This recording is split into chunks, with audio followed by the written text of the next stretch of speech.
తాకట్లో ఉన్న మీ బంగారాన్ని విడిపించి ఆ రోజు ఆన్లైన్ రేటుకి కొంటాం. Sharma gold company. నమస్తే, మీరు చూస్తుంది సుమన్ టీవీ. నేను మీ కీర్తి. నాతో పాటు ప్రముఖ ఆస్ట్రాలజర్ గోరుగుంట్ల సురేష్ బాబు గారు ఉన్నారు. నమస్తే అండి. కీర్తి గారు నమస్కారం అండి. సో సురేష్ గారు, మనం ఉగాది కొత్త సంవత్సరంలోకి కొత్త ఆశలతో, కొత్త కోరికలతో, కొత్త రెక్కలతో అడుగు పెడతా ఉన్నాము. అసలు ఈ కొత్త సంవత్సరం కొత్తగా ఎలా కలిసి రాబోతోంది, ఏం జరగబోతోందో ముందుగా తెలుసుకొని తర్వాత స్టార్ట్ చేద్దాం. సో కీర్తి గారు, మనం ఒక అద్భుతమైన అత్యంత పురాతనమైన మన మహర్షులు ఇచ్చిన ఒక పద్ధతి ద్వారా ఈ రాశి ఫలాలు చేయటం తయారు అవుతుందండి. అంటే జ్యోతిష శాస్త్రంలో చాలా ఉంటాయండి, చాలా కాన్సెప్ట్లు, చాలా టెక్నిక్స్ ఉంటాయి. నార్త్లో కొన్ని, సౌత్లో కొన్ని, కేరళలో కొన్ని. మన ఇండియన్ ఆస్ట్రాలజీని వేరే కంట్రీస్ని అడాప్ట్ చేసుకొని వాళ్ళు మళ్ళీ అప్గ్రేడ్ చేసి మళ్ళీ అది మనం తీసుకొని చాలా ఉందండి. ఇట్స్ ఎప్పటి నుంచో ఉన్న జ్ఞానం అండి. అయితే మనం ఈ రాశి ఫలాలు చెప్పుకునేది, అందులోని ఉగాది మంతు రాశి ఫలాలు చెప్పుకునేది, ఈ ఉగాది మంతు రాశి ఫలాల్లో కూడాను మనం చేసే స్టైల్ వచ్చేటప్పటికి ఈ జ్యోతిష శాస్త్రం అత్యంత పురాతనమైన పద్ధతి, the most oldest and traditional. అంటే స్టిల్ ఇప్పటికి మనం చదువుతున్నాం. ఇది విల్ బి దేర్ అండి, ఇది ఇంకా ఇది విల్ బి దేర్ అండి. 1000, 2000 వీ డోంట్ నో. భూమి ఉన్నంత వరకు ఇది ఉంటుంది, ఎప్పటికీ దీన్ని తీసేయలేరు. ఎంత పాతదో మనకు తెలియదు, ఎంత కాలం ఉంటుందో కూడా మనం అంచనా వేయలేం. అంటే వాళ్ళు ఎలా చెప్తారంటే, చాలా మందికి ఇక్కడ ఉన్న జనరేషన్స్కి మనకి A+B² అని అంటాము. అందులో అసలు A స్క్వేర్ ఏంటి, అసలు B స్క్వేర్ ఏంటి, 2AB ఏంటి, అది అర్థం చేసుకోవాలి. అసలు A స్క్వేర్ అంటే మన ABCలు రాసి నేర్చుకునేటప్పుడు ఉండదు. ఆ లాజిక్ ఏంటి, అది మన ఆ బిహైండ్ ఉన్న ఆ లాజిక్ని అర్థం చేసుకోకపోతే అది looks like some kind of A foolish statement, ఆ సెంటెన్స్ లాగా ఉంటుందండి. సో అదర్వైజ్ మనకు సంబంధం లేనిది ఇది. A+B మనకి ఏం సంబంధం అండి రియల్ లైఫ్లో. ఈ శాస్త్రాన్ని కూడా, జ్యోతిష శాస్త్రాన్ని మహర్షులు సూత్రాల రూపాల్లో పెట్టారండి. మనం మామూలుగా చూస్తే it looks like A foolish thing, nothing. ఏమది మనకు రియల్ లైఫ్లో ఏం ఉపయోగం దాని ద్వారా? దాని గురించి మనం ఎప్పుడు చదువుకోము, అంత టైం స్పెండ్ చేయము. ఎవరో ఏదో మాట్లాడితే అది నెత్తిన పెట్టుకొని ఇది మనం నమ్మము, ఇది వేస్ట్, ఇది మూఢనమ్మకం. ఎందుకంటే దాని గురించి మనకు తెలవకపోవటం అలా ఫీలింగ్ అవుతాం. ఎప్పుడైతే మనం తెలిసి టైం స్పెండ్ చేసేది నిజమా అని ఎప్పుడైతే ఎక్స్ప్లోర్ చేస్తారో అక్కడే వాళ్ళకి తెలుస్తుందండి. నేను ఈ జ్యోతిష శాస్త్రం దగ్గర నేర్చుకున్నప్పుడు నాకు నేర్పిన ఒక వ్యక్తి ఇస్రో సైంటిస్ట్ అండి. చూడండి హౌ, బికాస్ దీన్ని దేర్ బ్రెయిన్ రీసెర్చ్ బ్రెయిన్స్ అండి. వాళ్ళు రీసెర్చ్ చేస్తారు, ఇది ఎందుకు పెట్టారు, దీని వెనక లాజిక్ ఏంటి, అసలు ఏముంది, మొత్తం స్క్రిప్చర్స్ తీయటం, చదవటం, అర్థం చేసుకోవటం. వాళ్ళు దానికి టైం స్పెండ్ చేసి, పర్సనల్గా నాన్ ప్రొఫెషనల్ టైం స్పెండ్ చేసి వాళ్ళు ఇది ఇంత గొప్పదా అని వాళ్ళు స్క్రూటినీ చేసిన వాళ్ళే ఎవ్వరు కూడా కొట్టివేయరండి. మధ్య అటు ఇటు కాకుండా హాఫ్ నాలెడ్జ్తో ఉన్న వాళ్ళే ప్రాబ్లం అంతా క్రియేట్ చేసేది. సో ఇది మనం చెప్పుకుంటే ఈ సంవత్సరం యొక్క పేరులోనే మనకి దీని ఫలితం అంతా ఉంటుందండి. మనకి లాస్ట్ ఇయర్ క్రోధి నామ సంవత్సరం అని చెప్పుకున్నాం. క్రోధి అంటే కోపం. ఎక్కడ కోపం అంటే నేచర్, మనుషుల మీద కోపం ఉంటుంది. మనం చూసాం కదండి, మనకి సైక్లోన్స్ దగ్గర నుంచి, తర్వాత వాతావరణం దగ్గర నుంచి, రాజుల మధ్య గొడవ, దేశాల మధ్య గొడవ, బాంబులు వేసుకోవటాలు, ఈ న్యూస్లో అంతా ఇవే చూస్తూ ఉండేవాళ్ళం. టెర్రరిస్ట్ అటాకులు కానివ్వండి, ఇప్పుడు కాలిఫోర్నియాలో పెద్ద పెద్ద మన కలామిటీస్, ఫైర్ వచ్చేటప్పటికి అన్ని ఇళ్ళని కాలిపోవటము, ఇలా రకరకాలన్నీ జరిగినాయండి. ఏమైనా రాజకీయ పార్టీలు వచ్చేటప్పటికి చాలా రాజకీయ పార్టీలు మారిపోయి ఉన్నాయి, మనం చూస్తున్నాం అనమాట. సో వీటికి సంబంధించిన ఏంటంటే క్రోధింగ్, కోపం, ఒకళ్ళ మీద ఒకళ్ళకి కోపం, మనుషుల మీద మనుషులకి, రాజకీయ పార్టీల మీద పార్టీల కోపం, నేచర్ మీద మనకు కోపం, మనం నేచర్ మీద కోపం, ఇలా ఈ క్రోధంతో గడిచిపోయిందండి. అయితే ఈ సంవత్సరం ఏంటంటే దీని పేరే శ్రీ విశ్వవసు నామ సంవత్సరం. శ్రీ అని ఎప్పుడైతే ఉంటుందో అది శుభం, ఐశ్వర్యం అండి. సో దీని పేరే శ్రీ అని పెట్టేసుకున్నాం. అందులోనే విశ్వవసు నామం. విశ్వం అంటే యూనివర్స్, అంటే బిగ్ కాస్మిక్, ప్రపంచం. సో మన తల పైకెత్తి చూస్తే మొత్తం విశ్వమే. సో ఇప్పటిదాకా మనం ఒకళ్ళ మీద ఒకళ్ళు, నేను మిమ్మల్ని, మీరు నన్ను చూసుకొని మీరు నన్ను హెడ్ చేసుకోవడం కాదు నాయనా, ఒకసారి పైకెత్తి చూడండి. మనం పెద్ద ప్రపంచంలో ఉన్నాము. ఇవి ఎన్నే ఉంటే పక్కన మర్చిపోండి. మన ప్రపంచం చాలా పెద్దది. ఎక్కడైనా మీకు కాకపోతే, నచ్చకపోతే దాన్ని వదిలేసి ముందుకు వెళ్ళిపోండి. డోంట్ స్ట్రక్ దేర్ అన్నట్లుగా ఈ యొక్క సంవత్సరం మనకి ఒక దిశా నిర్దేశం చేసి చూపిస్తుంది. అపార్చునిటీస్ చాలా ఉన్నాయి. తర్వాత మనకి వశు అన్నదానికి మీనింగ్ కూడా సంపద అని వస్తుందండి. శ్రీ విశ్వ వశు అంటే యూనివర్స్ అంతా మనకు సంపదమయమే, లేదు అన్న ఫీలింగ్తో ఉండొద్దు. So you dig it, I will give it అన్నట్టుగా. అవునండి. సో ఏమవుతుందంటే ఈ విశ్వంలో ఆపర్చునిటీ చాలా ఉంటుంది, అద్భుతమైన వనరులు ఉంటాయి. అది తీసుకోవాల్సిన బాధ్యత మంది. వస్తే మీ దగ్గర లేదు అన్న ఫీలింగ్ అయితే లేదు, మీకు ఏది కావాలో అంతా ఉంది అన్నదాన్ని కూడా సింబాలిక్ చూపిస్తుంది. ఇంకొకటి ఏమంటే అందమైన అమ్మాయి. వశు అంటే దానికి బ్యూటిఫుల్ యంగ్ గర్ల్ని కూడా రిప్రజెంట్ చేస్తుంది. ఎప్పుడైతే మనకి బ్యూటిఫుల్ యంగ్ గర్ల్ ఉంటే మనం ఎలా ఉంటామండి, it is obligation to everybody, it is enjoy to everybody also. It is also shows like young nature is shows always like progressiveness, optimism. So ila attraction, towards the goals, ఇట్లా అన్నీ మనకు చూపిస్తుంది అనమాట. అందుకని చెప్పేసి ఈ విశ్వనామ సంవత్సరం అంటే ఈ పేరులో ఉన్న విధంగా అందరికీ సంపదలు వచ్చే ఒక మంచి సంవత్సరం అని, ప్రతి ఒక్కళ్ళకి చాలా బ్రాడ్ మైండ్గా ఉండేసి వెల్ యాక్సెప్టెడ్గా ఉండే తత్వం ఎక్కువగా ఉంటుంది. అంతేకాకుండా ప్రతిదానికి అట్రాక్షన్ ఉంటుంది. Okay, how a beautiful girl is attractive to the home, ఇది ఎక్కడ కానీ అక్కడ కానీ. తర్వాత how she so nice and active, ప్రతి ఒక్కరు కూడా అలా ఉంటారు, ప్రతిదీ సృష్టిలో ఉంటుంది అని మనం తెలుసుకోవాలి అని చెప్పేసి మనకు శ్రీ విశ్వనామ సంవత్సరం అంతా అలా ఉంటుంది. సో వెరీ పాజిటివ్, అందులోనూ డౌటే లేదు. తర్వాత వచ్చేటప్పటికి ఈ పేర్లు మనకు ఎలా వచ్చినాయి, చాలా మందికి తెలవని విషయం ఏంటంటే 60 సంవత్సరాలు ఉంటాయండి. నా చిన్నప్పుడు ఎప్పుడు బాగా చదువుకున్నప్పుడు ఉండే ఈ 60 సంవత్సరాలు తెలుగు సంవత్సరాల పేర్లు. మరి ఇప్పుడైతే ఆ టెక్స్ట్ బుక్స్లో ఉన్నాయో లేవో అయితే డౌట్. మా అబ్బాయి టెక్స్ట్ బుక్స్లో చూస్తే ఇప్పటి వరకు లేవు. అందులో 60 సంవత్సరాల పేర్లు, తర్వాత నక్షత్రాల పేర్లు, తర్వాత రాసుల పేర్లు ఇవన్నీ ఉండేవి. చదువుకొని బై హార్ట్ చేసుకుని ఉండేవాళ్ళం. బట్ ఆ జనరేషన్ పోయిందేమో నాకు తెలిసి అయితే ఇంక ఈ జనరేషన్కి అయితే ఇవి ఉన్నాయో లేదో కూడా తెలియదు. సో మనకి తెలుగులో 60 సంవత్సరాలు ఉంటాయండి. ఈ 60 సంవత్సరాలకి 60 పేర్లు ఉంటాయండి. సో మన హిందూ శాస్త్రంలో ఉన్న బ్యూటీ ఏంటంటేనండి, టయానికి ప్రతిదానికి పేర్లు ఉంటాయండి.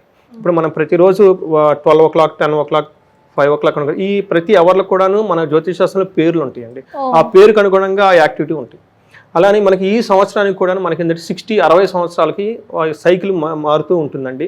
ఫస్ట్ మనకి 60 సంవత్సరాలకు మళ్ళీ 60 సంవత్సరాలు. అందుకని మనకి అంటే మనిషి యొక్క ఆయుష్ 120 years అయితే ఈ కలియుగం ప్రకారం, మన జ్యోతిష్ శాస్త్రం ప్రకారం 120 years. అయితే ఎప్పుడైతే 60 years కంప్లీట్ అయిపోయింది, అతను ఒక సైకిల్ కంప్లీట్ అయ్యారు కాబట్టి షష్ఠి పూర్తి అయ్యారు. అందుకని 60 సంవత్సరాలు చేసుకుంటారు. మళ్ళీ రెండో సైకిల్ స్టార్ట్ అవుతుంది కాబట్టి ఆ ఫేని అతను లైఫ్ క్రాస్ అయ్యాడు. అందుకని మిడిల్ ఏజ్ అంటారు 60. ఓకే, మిడిల్ ఏజ్ తర్వాత అది డిఫరెంట్ ఇష్యూ అనుకోండి. అయితే ఇప్పుడు మనకి ఈ 60 సంవత్సరాలు ఎలా వచ్చినాయి అంటే మనకి పురాణాల ప్రకారము వీళ్ళ ఈ 60 సంవత్సరాలు కూడా నారద మహర్షి యొక్క సంతానం అని చెప్తారు. అవునండి. సో వీళ్ళకి నారద మహర్షి తన కొడుకులు యుద్ధానికి వెళ్ళినప్పుడు వాళ్ళందరూ చనిపోతారు. అప్పుడు నారద మహర్షి పుత్ర యొక్క శోకంతో ఏడ్ చేసుకుంటాడు.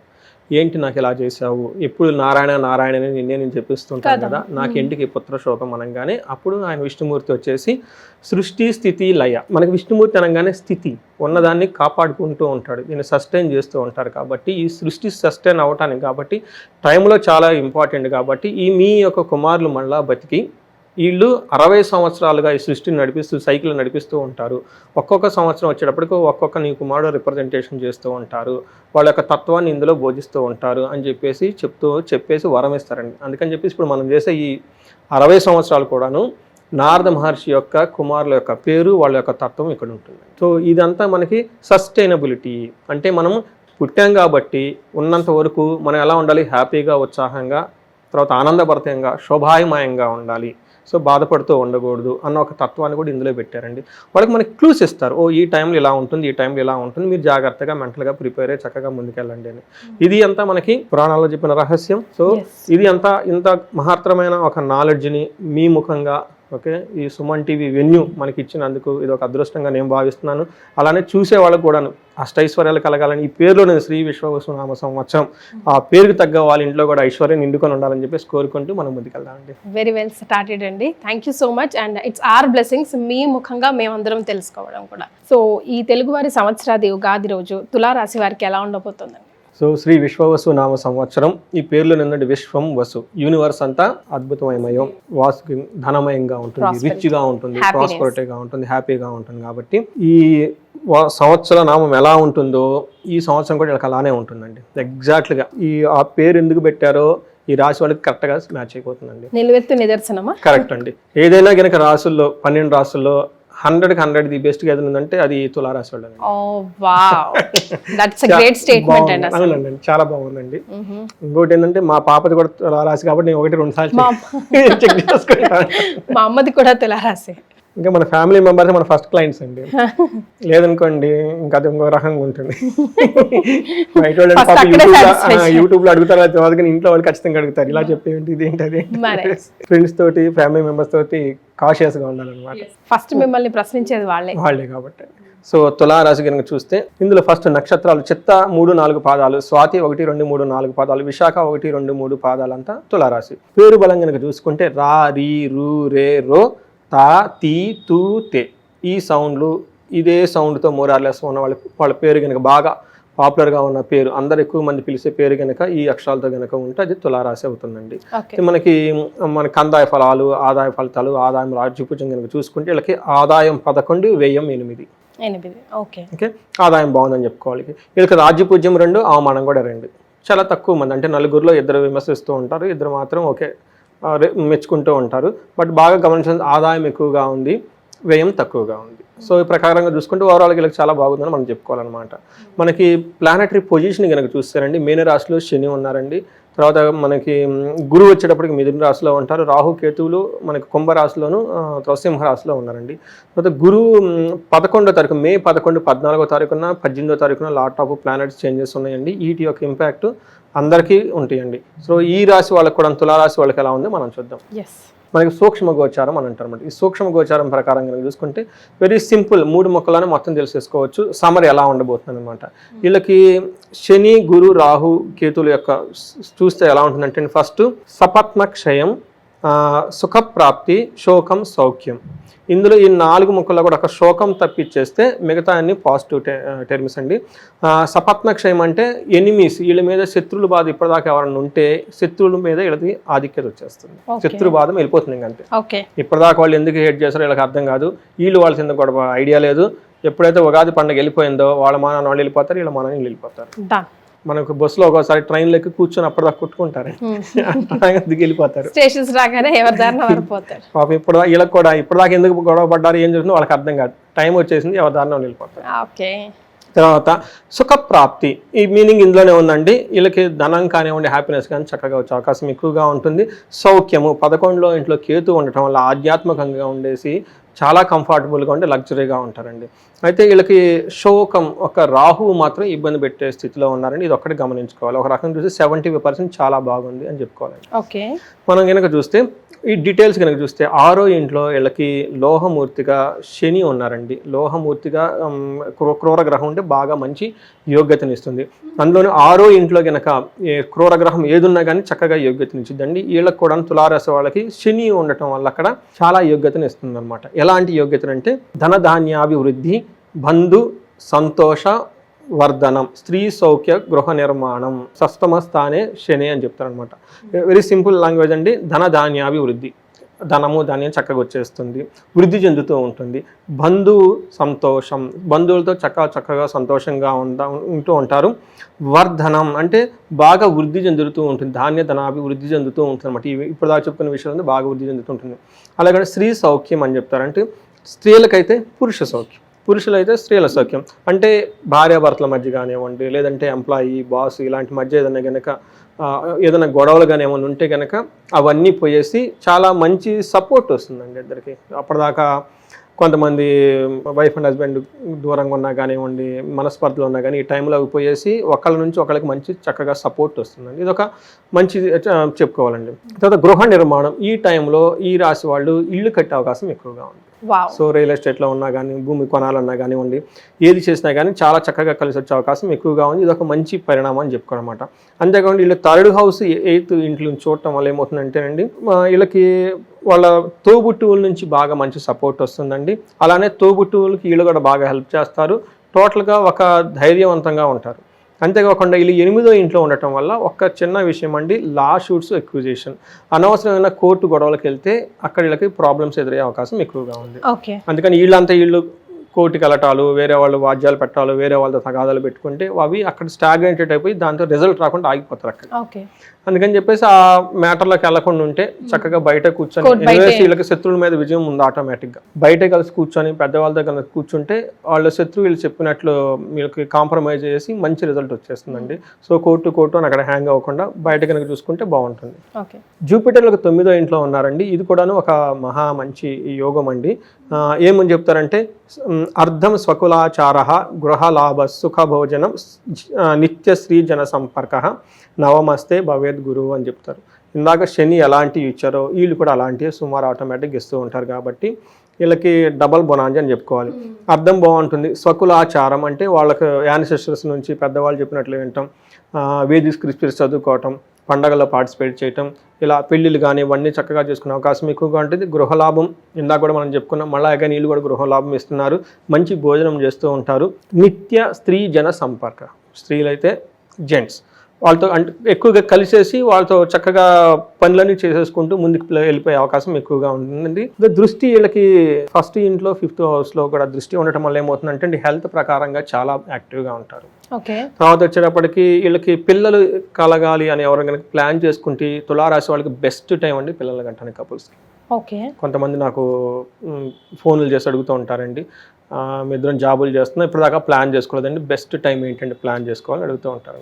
సో కన్సల్టేషన్ ఫీజ్ చేయకుండా వాళ్ళకి ఈ రాశి వాళ్ళు ఏదైనా ఉంటే కనుక ఇయర్ బెస్ట్ చేసుకోవడానికి అనమాట. సూపర్. తర్వాత రాహు 5th హౌస్లో ఉండటం వల్ల కొన్ని విషయాల్లో ఇబ్బందులు ఉంటాయి, కొన్ని విషయాల్లో కొంచెం బాగా సపోర్ట్ చేస్తారు రాహు 5th హౌస్లో ఉన్నా. కానీ ఫస్ట్ వచ్చేటప్పటికి రాహు ఎలాంటి రిజల్ట్ ఇస్తారంటే ఓవరాల్గా పుత్ర వైరం, సుపాతృజం, కాలాతిక్రమణ భోజనం, సుసం వీర్యం, రూపాడాం పూజ్యం, పంచమస్తే ఫణి అని చెప్తున్నమాట. 5వ ఇంట్లో కనుక ఫణి ఉంటాయి అని చెప్తారంటే పుత్రులతో విరోధం జరిగే అవకాశం ఎక్కువగా ఉంటుంది. అంటే పిల్లల విషయంలో కేర్ఫుల్గా ఉండాలి. బట్ ఇందాక గురువు కూడాను బాగుంటారని చెప్పాం, ఇక్కడ రివర్స్ కాంట్రవర్స్ అనమాట. బట్ శాస్త్రం ఏం చెప్తుందంటే గురు దృష్టి 1,00,000 దోషాలన్నా పోగొడుతుంది అంటారు. అందుకని చెప్పేసి పుత్రుల విషయంలో ప్రాబ్లమ్స్ వచ్చినా గురువు బలం బాగా ఉండటం వల్ల అంత ఇబ్బంది పడే ప్రాబ్లమ్స్ అయితే ఉండవు. అందుకే టెన్షన్ పడిన అవసరం లేదు. ఇంకేమంటే ప్రభువులు వచ్చే గౌరవం పడతాం.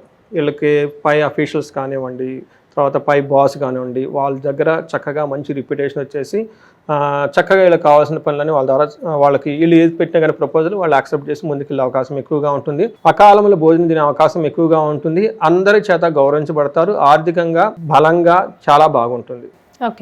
ఒక రకంగా డబ్బు వస్తుంది ఖర్చు అవుతుంది కాబట్టి బట్ మనం ఏం చెప్తుంటే ఓవరాల్గా వీళ్ళకి రాహు ఉన్నా కానీ అంత పెద్ద ఇబ్బంది పెట్టే పొజిషన్లో అయితే లేరు కాబట్టి మిగతా అన్ని విషయాలు చాలా చక్కగా ఉంది. కాబట్టి ఇందాక మనం చెప్పుకున్నట్టు వీళ్ళకి ఆల్మోస్ట్ 80% అన్న రాశిలో బెస్ట్ రాశి, చాలా బాగున్న రాశి ఏమంటే తులారాశి అని చెప్పుకోవాలి. అండ్ వీళ్ళు కనుక బాగలేరు అనుకుంటే నాకు తెలిసి వేరే రాశులు ఎవరు బాగుంటారు. మరి నక్షత్రాల ప్రకారం ఎలా ఉందండి? చిత్తా నక్షత్రం కనుక చూసుకుంటే వీళ్ళకి 3 విషయాల్లో చాలా బాగుందండి. ఒక్క విషయంలో కేర్ఫుల్గా ఉండాలి. ఫస్ట్ ఎక్కడ బాగుందంటే వీళ్ళకి ధనం ప్రకారం చాలా బాగుంది. తర్వాత ధనలాభము, ధాన్యలాభం, నిరోగం, ఇప్పటిదాకా మనం అన్ని చెప్పుకున్నన్ని చాలా చక్కగా ఉన్నాయి. ఒక్క విషయంలో వీళ్ళకి ఈ 2 వరకు చిత్తా నక్షత్రం వాళ్ళకి మరణ తుల్యం. Okay, something related to with death అంటే చనిపోవడం కాదండి, మనం వాళ్ళు చేస్తున్న ఒక డ్రీమ్స్ కానీ వాళ్ళకున్న విజన్ కానివ్వండి, అప్పటిదాకా కనుక ఏదైనా పని కనుక స్టార్ట్ చేస్తుంటే అవి మధ్యలో ఆగిపోవటం కానీ ఇట్లాంటి ఏదో ఒక విషయంలో ఆగిపోయి క్రైసిస్లో పడే అవకాశం ఎక్కువగా ఉంది. డిస్ట్రాయ్ అంటారు కదండి, అలా అయిపోయే అవసరం అయితే ఎక్కువ వచ్చేసింది. అది ఒక రకంగా మంచిదండి. అంటే ప్రతిదీ జీవితంలో రావాలని ఏమన్నారు కదండి, కొన్నిసార్లు రిజల్ట్ రాని ముందుగానే తెలుసుకొని తీసేసుకుంటే లైఫ్ బాగుంటుంది అందండి. అది కూడా ఆర్ట్ అండి, దాన్ని మనకి మహర్షులు ఏం చెప్తారంటే వైరాగ్యం అంటారు. వైరాగ్యం అంటే ఏంటంటే ప్రతిదీ మంది కాదు లైఫ్లో, కొన్ని వదిలేసుకోవాలన్నమాట. మనం హ్యాపీగా ఏదైతే ఉంటాం అది మనం ఏదైతే హ్యాపీగా ఉంచకుండా బైండ్ చేసి ఇబ్బంది పెడుతూ భయపడంగా ఉంటుంది అది తీసేయడం బెటర్ కదా. సో అందుకని చెప్పేసి వీళ్ళకి అదే గుర్తుపెట్టుకోవాలి. రెండోది స్వాతి వాళ్ళకి కొంచెం మిక్స్డ్గా ఉంటుందండి. వీళ్ళకి సంపద ప్రకారం చాలా బాగుంటుంది, ధనలాభం ఉంటుంది, సుఖం ఉంటుంది, హెల్త్ కూడా చాలా రోబస్ట్, ఆరోగ్యంగా హ్యాపీగా ఉంటారు. వీళ్ళకి 2 విషయాలు కేర్ఫుల్గా ఉండాలి. ఏప్రిల్ 10th వరకు శారీరకంగా ఏదో ఒక బాధ ఉంటుందండి.